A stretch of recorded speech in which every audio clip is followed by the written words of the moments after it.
एक वीरान से छोटे गांव में एक दिन एक अजनबी आया।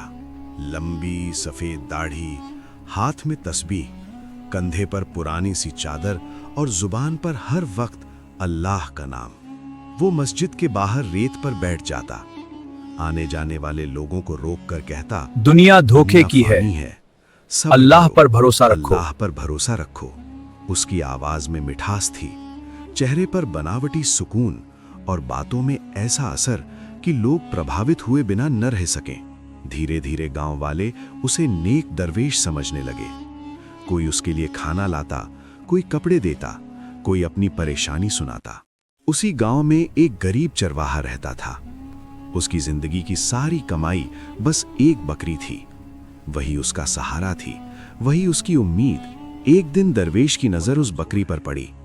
उसने गहरी सांस लेकर कहा, यह बहुत कमजोर है, अगर मैं इस पर दुआ पढ़ दूं तो अल्लाह के करम से ठीक हो जाएगी। चरवाहा भोला था। उसने सोचा, ये अल्लाह वाला आदमी है, इसकी दुआ में असर होगा। उसने बिना सोचे समझे बकरी उसके हवाले कर दी। रात गहरी हो गई, रेगिस्तान की हवा ठंडी हो गई।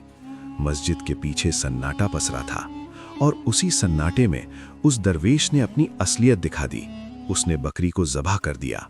सुबह होने से पहले उसका मांस बेचाया। हाथ में वही तस्बीह, जुबान पर वही अल्लाह का नाम। सुबह जब चरवाहा अपनी बकरी लेने पहुंचा तो वहां कुछ भी नहीं था। उसकी आंखों में डर उतर आया। मेरी बकरी कहाँ है? उसने कांपती आवाज में पूछा। अल्लाह की मर्जी थी। दरवेश ने ठंडे लहजे में जवाब दिया, अल्लाह की मर्जी थी, वो उसकी अमानत थी। ये सुनकर चरवाहे का दिल टूट गया। वो रोता हुआ गांव के बुजुर्ग आलिम के पास पहुंचा। रोता हुआ गांव के बुजुर्ग ने दरवेश को बुलवाया। उनकी आंखों में सच्चाई की चमक थी।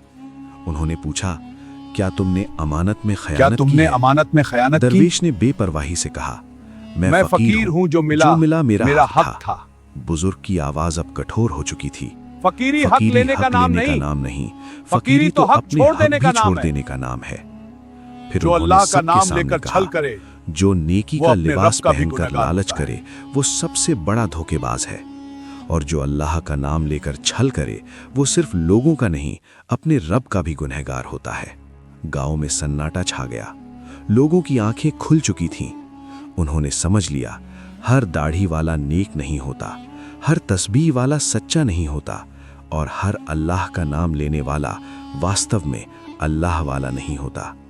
सीख, झूठी नेकी कुछ समय तक चमक सकती है, लेकिन सच्चाई का सूरज निकलते ही हर धोखा बेनकाब हो जाता है। अगर आपको ऐसी सच्ची और दिल को छू जाने वाली इस्लामिक कहानियां पसंद हैं, जो हमें धोखे और हक की पहचान सिखाती हैं, तो इस चैनल को अभी सब्सक्राइब कीजिए, ताकि अगली कहानी आपसे छूट न जाए। याद रखिए, हम यहाँ सिर्फ कहानियां नहीं सुनाते, हम दिलों को जगाने की कोशिश करते हैं।